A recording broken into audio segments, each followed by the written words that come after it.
The year was 2001. The place was Wilmington, Delaware. Inside a federal bankruptcy court, the undisputed pioneer of instant photography filed for Chapter 11 protection. The company was the Polaroid Corporation.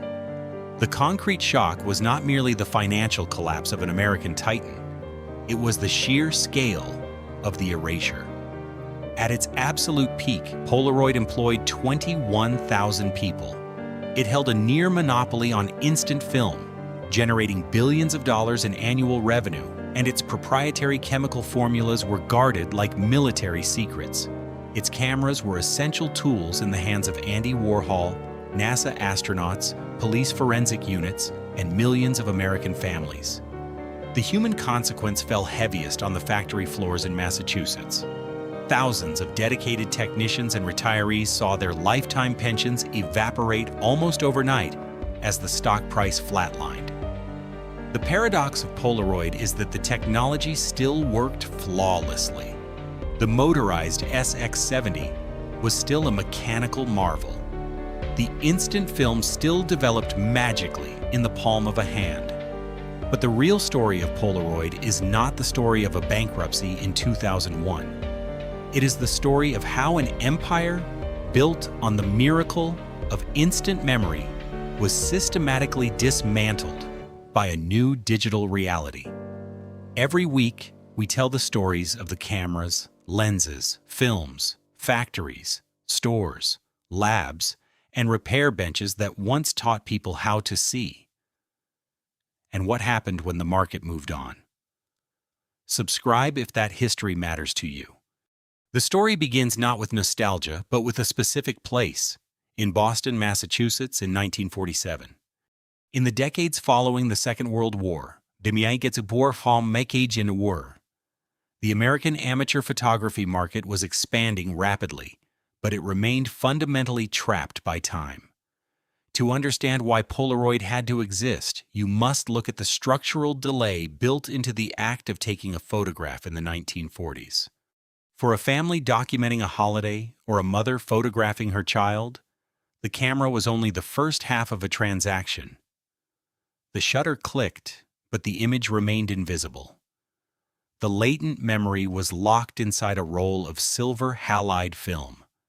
That roll had to be removed, placed in a light-tight envelope, transported to a local drugstore or a specialized photo lab, mailed away, processed in chemical tanks, printed onto paper, and finally returned days or weeks later. This delay was not merely an inconvenience. It was a physical barrier to creativity. The photographer could not learn from their mistakes. If the exposure was wrong, if the focus was missed, or if the subject had blinked, the failure was only discovered long after the moment had passed. The market lacked immediacy.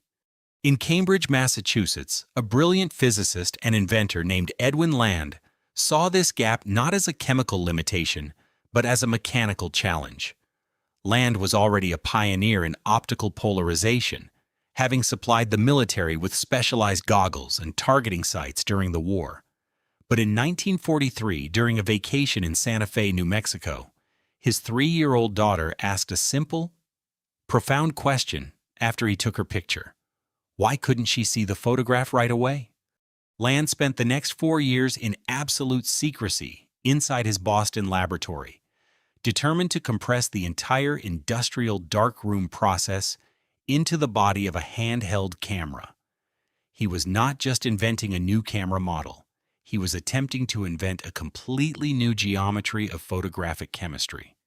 On November 26, 1948, the result of this obsessive engineering was placed on a retail counter. The location was the Jordan Marsh department store in downtown Boston. The product was the Polaroid Land Camera Model 95. It did not look like the sleek 35mm rangefinders coming out of Germany, nor did it resemble the simple Kodak box cameras of the era. The Model 95 was a massive, heavy, folding machine constructed of brushed aluminum and covered in brown leather.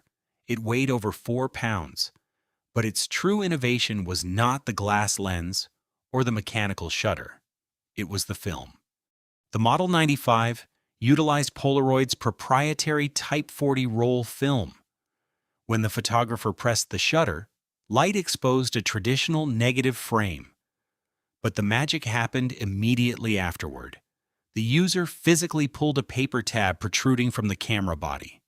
This mechanical action forced the negative and a separate sheet of positive receiving paper through two precision steel rollers inside the camera. As the sheets passed through the rollers, a tiny pod containing a viscous, highly toxic jelly of developer and fixer was crushed. The chemicals spread evenly between the layers, precisely measured to less than 1/1000th of an inch thick. The user waited exactly 1 minute, opened a door on the back of the camera, and physically peeled the negative away from the positive print. The image was not black and white. The early Type 40 film produced a distinct, warm sepia tone. The price of this miracle was steep. The Model 95 retailed for $89.75, equivalent to nearly $1,000 today. The film cost $1.75 per roll of exactly 8 exposures. Critics in the traditional photography magazines assumed it was a novelty, an expensive toy for the wealthy that would quickly fade once the initial shock wore off. But the initial run of 57 cameras and film at Jordan Marsh, which Land and his executives had expected to last through the entire Christmas shopping season, completely sold out in less than a day. The market had spoken. Consumers did not just want a record of the past, they wanted the emotional rush of immediate creation. The success of the Model 95 transformed Polaroid from a niche optical research firm into a consumer manufacturing juggernaut. Land fiercely protected his invention. The company filed hundreds of patents, locking up the specific chemical compounds, the mechanical design of the developer pods, and the exact tension of the steel rollers. If another company wanted to enter the instant photography market, they simply could not. Polaroid legally owned the very concept of the instant physical print. Throughout the 1950s, the system rapidly evolved. The sepia tone was replaced by true black and white film. The cameras became slightly lighter and more refined with models, like the Pathfinder and the Model 110, adopting professional-grade lenses and sharper shutters. Police departments began adopting them for instant crime scene documentation, needing undeniable physical proof before a scene was cleared. Wedding photographers realized they could shoot a portrait and sell a finished print to the guests before the reception ended. But despite selling over 1 million roll film cameras by 1956, Edwin Land was deeply unsatisfied. The peel-apart process was messy. The chemical pods occasionally leaked, the timing had to be precise, and the user was left holding a damp, caustic negative that had to be thrown into a trash can. The roll film was a massive leap forward, but it was still a compromise. Land wanted a camera where the user did nothing but press a button, and a dry, full-color photograph would simply materialize in the palm of their hand. The camera had found its market. The market had not yet seen its ultimate form. The breakthrough did not begin with a new camera body or a sharper piece of glass. It began with an obsession to eliminate the trash can. Throughout the 1960s, despite Polaroid's massive commercial success, Edwin Land remained haunted by the physical clumsiness of the peel-apart system. The chemical pods occasionally leaked onto fingers. The timing had to be monitored with a watch. The user was always left holding a wet, chemical-soaked negative that had to be discarded. The system was immediate, but it was not elegant. Land envisioned a process that was entirely self-contained. A system where a user pressed a single button, and a dry, perfectly formed color photograph simply materialized into the world, requiring zero intervention. To achieve this, Polaroid essentially had to invent an entirely new branch of chemistry. The project was developed under the strictest corporate secrecy, absorbing an estimated $250 million in research and development, a staggering sum for the era. The result was integral film. To understand why this was an industrial miracle, you must look at the physical architecture of a single piece of what would become SX70 film. It was not a simple piece of paper. It was a microscopic chemical factory sealed inside a white plastic border. Within a thickness of less than 2 millimeters, Polaroid engineers stacked exactly 17 distinct chemical layers. These included light-sensitive silver halide layers, color dye developers, and timing layers. But the most difficult hurdle was light itself. In a traditional darkroom, a light-controlled room where film or prints are developed, the paper is safe from the sun. But Land wanted the photograph to exit the camera and develop in broad daylight. To solve this, Polaroid invented an opacifier, a chemical curtain. When the film passed through the motorized steel rollers, the pod burst, spreading not only the developer, but also a teal-colored opacifying dye. This dye instantly blocked all ambient light, essentially building a chemical darkroom around the negative while it was already sitting in the palm of the photographer's hand. As the image developed, the opacifier slowly turned transparent, allowing the color image to push through like a ghost, taking solid physical form. But a motorized camera required electricity. If a consumer left a camera in a closet for a year, the internal batteries would die, and the magic would fail. Polaroid's solution was to remove the battery from the camera entirely. They engineered the Polapulse battery, a flat, 6-volt power source built directly into the bottom of every single disposable film cartridge. Every time a customer bought a pack of film, they were also buying a fresh power supply. The motor would never fail because the battery was always new. The film was a triumph, but the physical camera designed to expose it was equally radical. In April 1972, at a dramatic annual shareholders meeting, Edwin Land stepped onto a stage, reached into the inside pocket of his suit jacket, and pulled out a flat, leather-bound rectangular object that looked like a large cigar case. With a slight pull, the flat object snapped upward, erecting into a highly angular, futuristic pyramid of brushed chrome and brown leather. This was the Polaroid SX70. It was an SLR, single-lens reflex, a camera where the photographer sees through the same lens that exposes the film, using a mirror that flips up during exposure. But the SX70 did not look like a traditional SLR. Because it had to fold flat, the optical path had to bounce off a complex series of internal, precisely angled mirrors. The lens, the glass system that focuses light onto film or a sensor, was a 4-element 116mm glass optic that could focus as close as 10 inches, allowing for extreme intimate portraits. When the camera hit test markets in Florida in late 1972 and expanded nationally in 1973, it arrived with a massive premium. The SX70 retailed for $180, which translates to over $1,000 today. The film packs, containing just 10 exposures, cost $6.90. Every time the user pressed the shutter, it cost nearly 70 cents. But the market did not balk at the price. The physical experience of using the SX70 was hypnotic. The photographer pressed the red button. The internal mirror flipped. The shutter, the timed mechanism that opens and closes to let light reach the film fired with a distinct mechanical clack. Instantly, the flat Polapulse battery engaged a precision motor that drove the film through the steel rollers, spitting a blank, teal-colored square out the front of the camera in less than 2 seconds.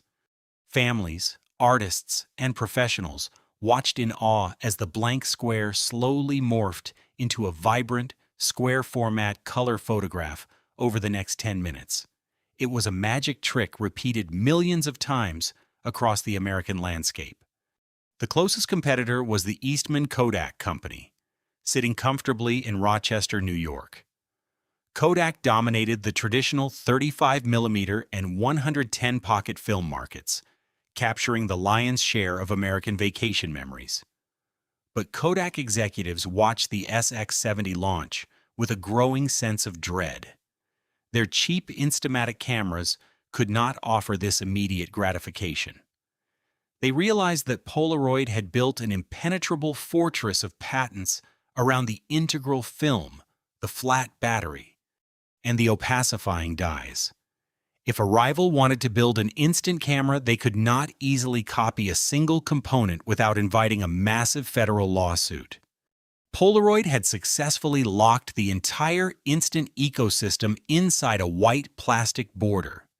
The camera had become a cultural phenomenon. But the true peak of the empire was not just about selling a brilliant machine. It was about achieving total ubiquity in the American consciousness. By the late 1970s, Polaroid was no longer just a camera manufacturer. It was a cultural institution operating at a staggering industrial scale.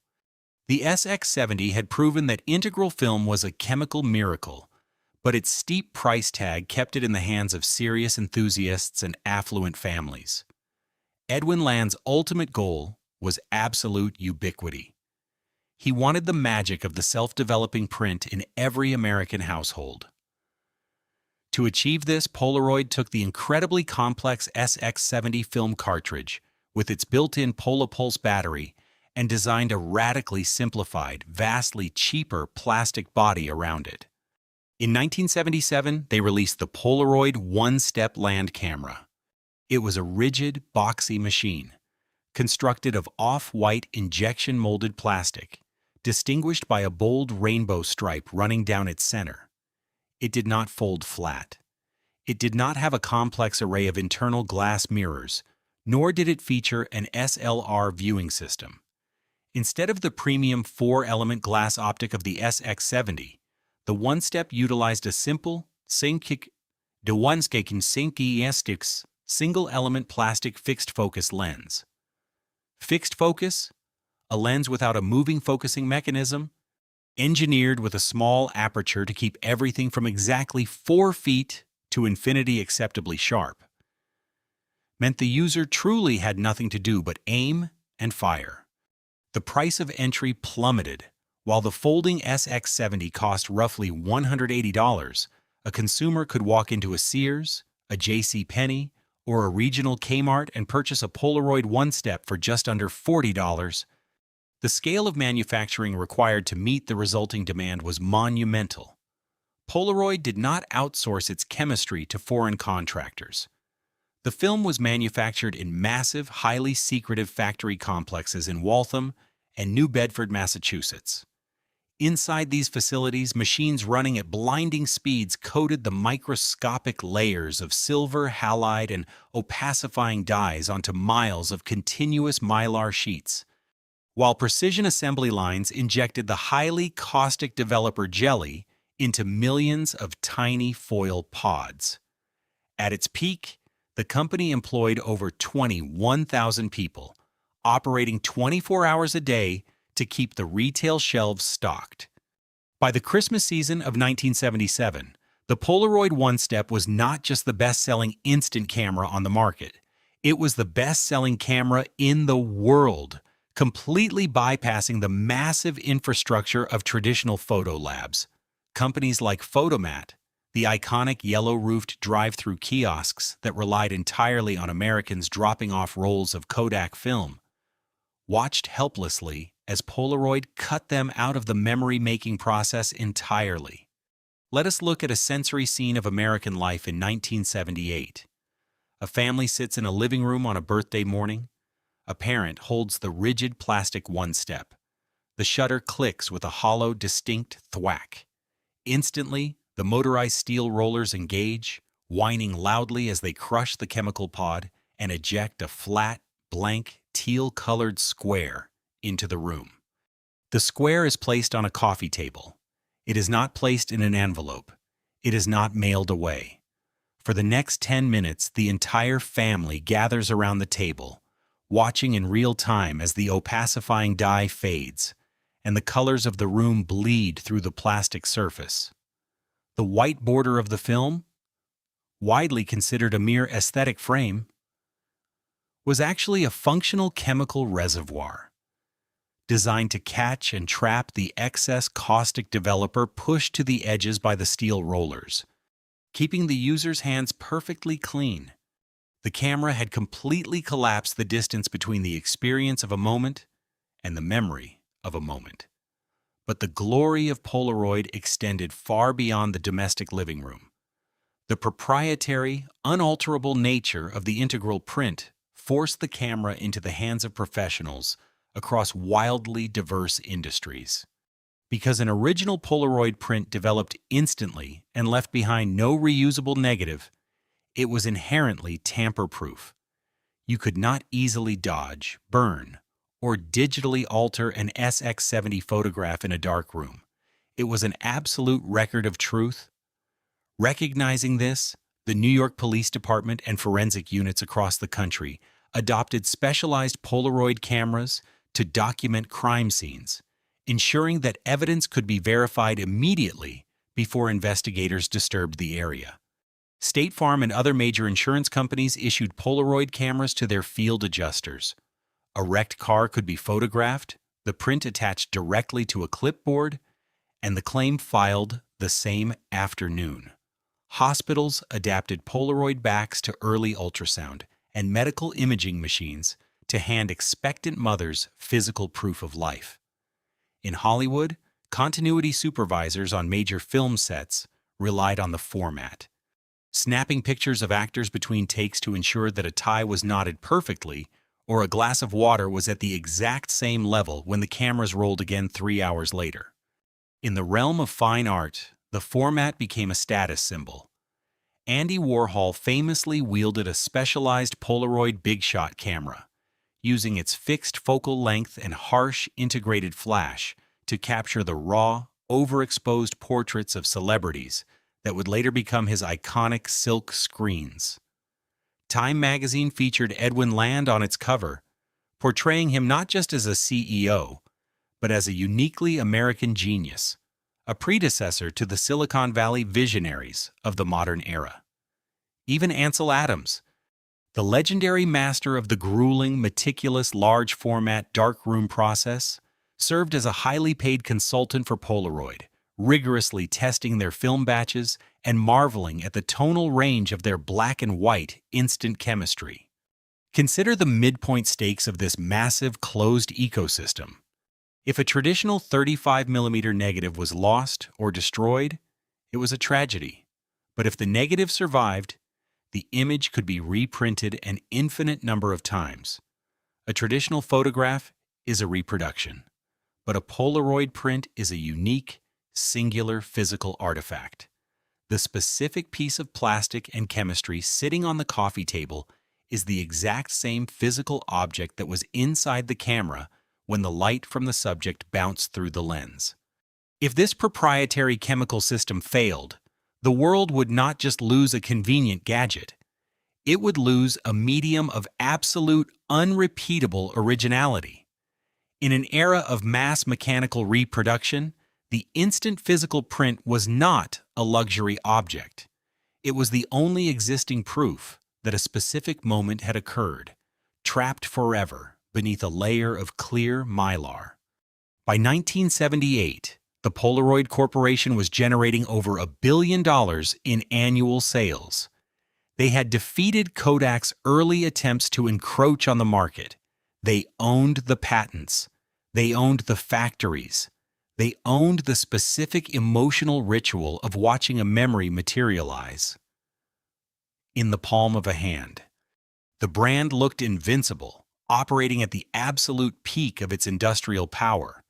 At the exact moment its visionary founder forced the company into a catastrophic, unrecoverable miscalculation. The first crack did not sound like a factory closing. It sounded like the quiet, desperate whir of a doomed movie projector. In 1977, flush with the unimaginable cash flow of the one-step, Edwin Land pushed Polaroid into a completely new medium: instant motion pictures. The system was called Polavision. It was an astonishing feat of chemical engineering.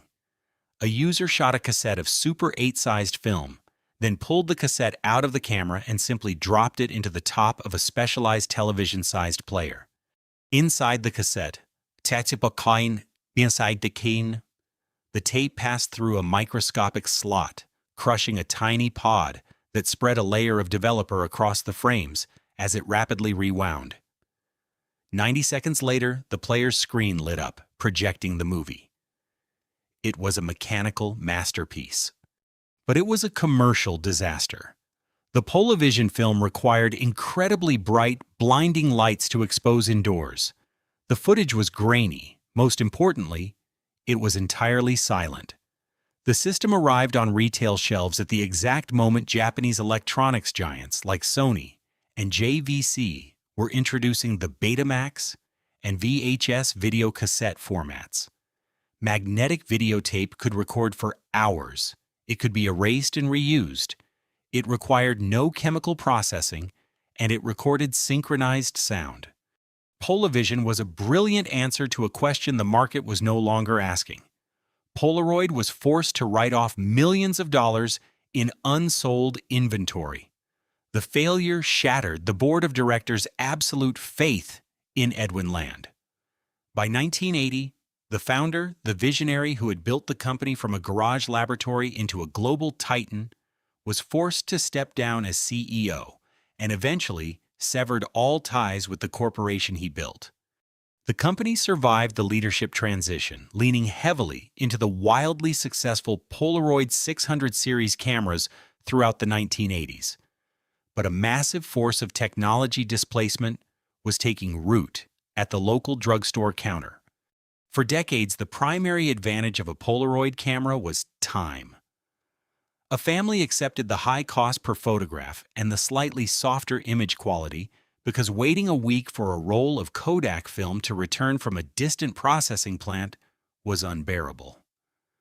But in the early 1980s, companies like Noritsu introduced the Minilab, a compact, self-contained photo processing machine that fit behind a retail counter, combining chemical film developing and optical printing into a single automated line. Suddenly, a mother could drop off a roll of standard 35mm film at the supermarket, do her grocery shopping, and pick up her finished prints on the way out. The 1-hour photo lab had been born. This fundamentally altered the definition of convenience.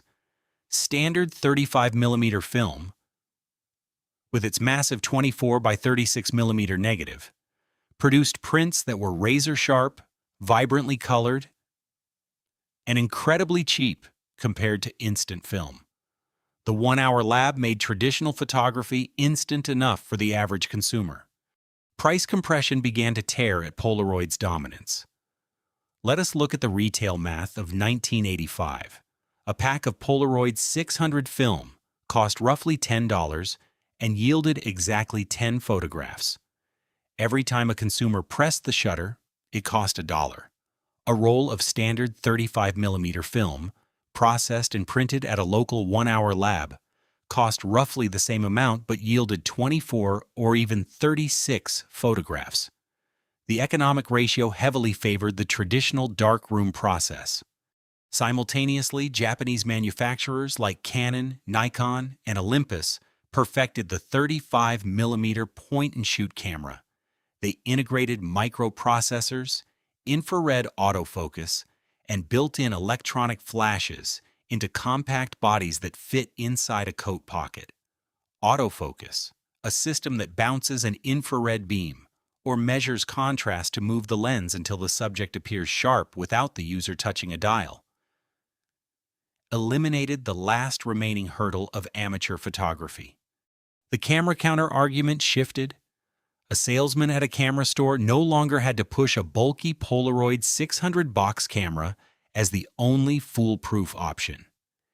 He could hand a customer a sleek Canon Sure Shot, load a roll of cheap 35mm film, and guarantee 24 perfect, sharp, instantly reproducible memories that could be developed in an hour. The old camera did not become useless. It became an expensive, bulky inconvenience. By the 1990s, Polaroid found itself trapped. Its core product line was highly profitable, but the volume was slowly shrinking. To maintain revenue, the company engaged in a dangerous strategy of brand dilution. The Polaroid name, once a sacred seal of proprietary chemical magic, began appearing on products that had nothing to do with instant gratification. The company started selling conventional 35mm film, manufactured by third-party contractors and packaged in Polaroid boxes, attempting to compete directly with Kodak and Fuji on drugstore pegs. They licensed their name to cheap plastic 35mm point-and-shoot cameras. They built the Spectra and Captiva instant systems to modernize the lineup. But the underlying silver halide chemistry remained fundamentally unchanged. The name survived on the shelves, but it no longer meant what it once meant. And then came the final, inescapable wave of technology displacement. In the late 1990s, early consumer digital cameras hit the market. The digital sensor, an electronic grid that turns light into ones and zeros instead of chemical reactions, achieved the ultimate paradox of the instant photograph. It made the image immediate, but it made the medium weightless. Consider the physical reality of the early digital camera. On the back of the camera was a tiny, low-resolution LCD screen. That screen was the exact technological equivalent of the Polaroid print emerging from the rollers. The photographer pressed the shutter, and the image appeared instantly. But there was a brutal economic difference. The digital image cost absolutely nothing to produce. If a father took a digital photograph of a birthday cake and the child blinked, he simply pressed a button to delete the file and took another.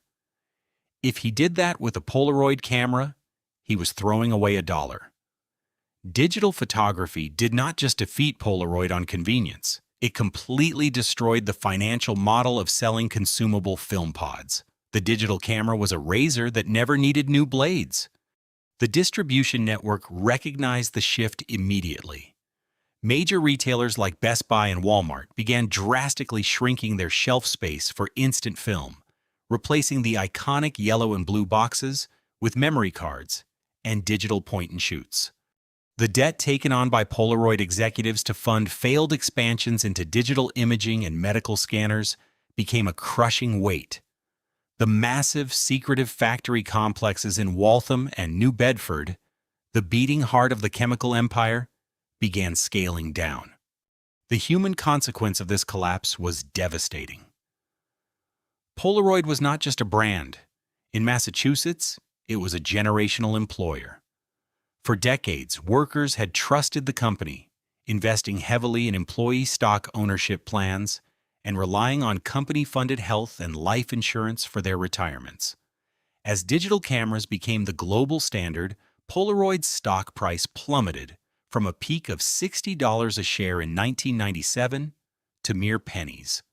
On October 11, 2001, the Polaroid Corporation formally filed for Chapter 11 bankruptcy protection. The concrete shock of that morning was not just the death of a corporate entity, it was the erasure of promises.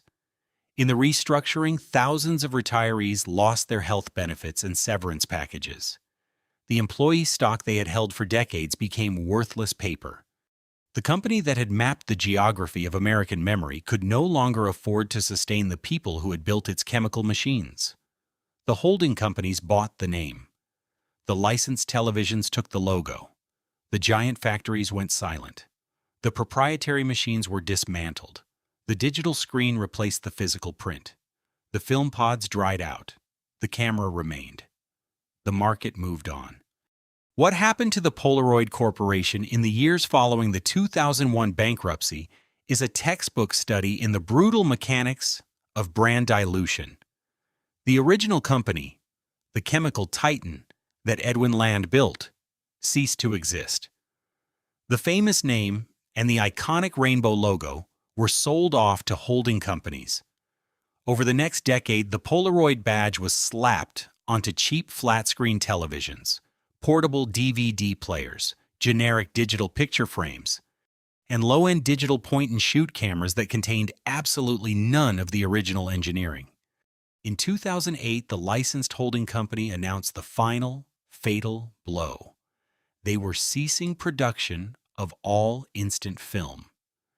The specialized coating machines in the remaining factories were scheduled to be dismantled and sold for scrap metal. The physical format was officially declared dead, but a strange and unprecedented afterlife began almost immediately. Just days before the last factory in Enschede, the Netherlands, was to be destroyed, a small, desperate group of former Polaroid employees and analog enthusiasts raised enough capital to buy the remaining machinery. They called themselves the Impossible Project. They did not simply flip a switch and resume production.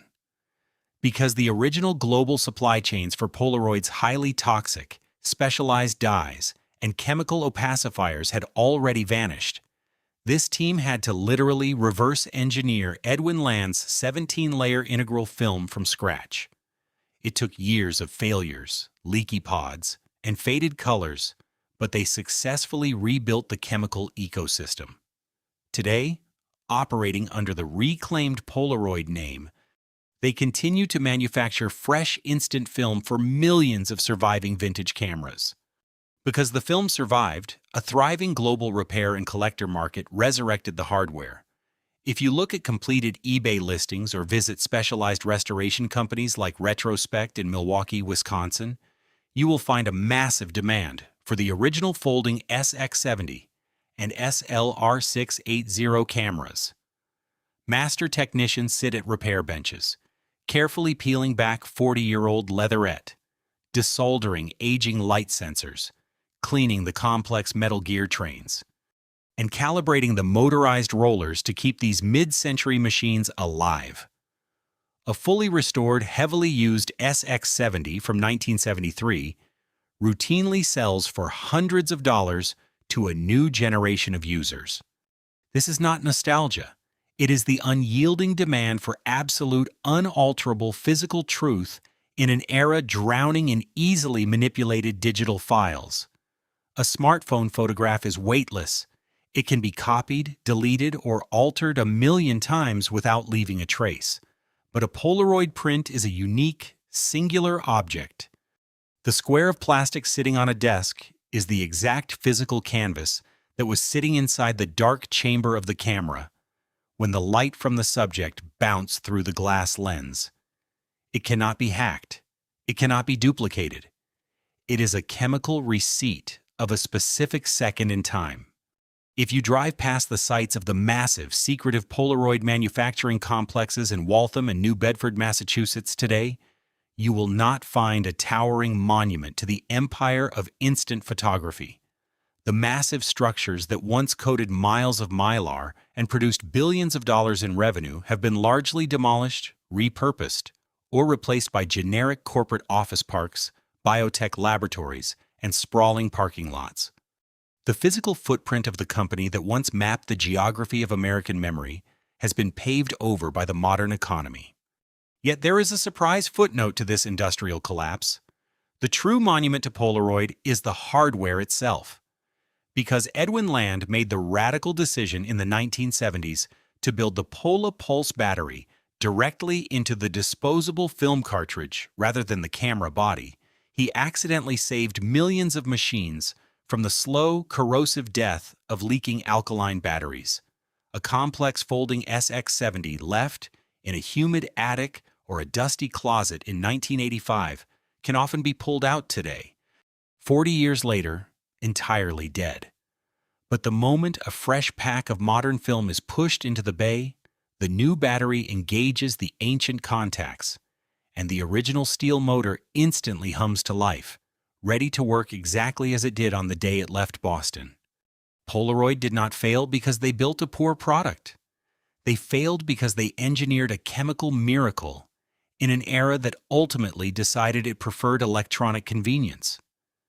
They offered a physical anchor in the relentless flow of time, but the broader consumer market ultimately chose the frictionless ease of the glowing screen. In a quiet apartment in Chicago, a photographer unfolds a 40-year-old chrome and leather SX70, peers through the glass viewfinder, and presses the red button. The internal mirror flips, the shutter clacks, and the precision steel rollers crush the chemistry, pushing one more blank teal-colored square out into the light. See you in the next one.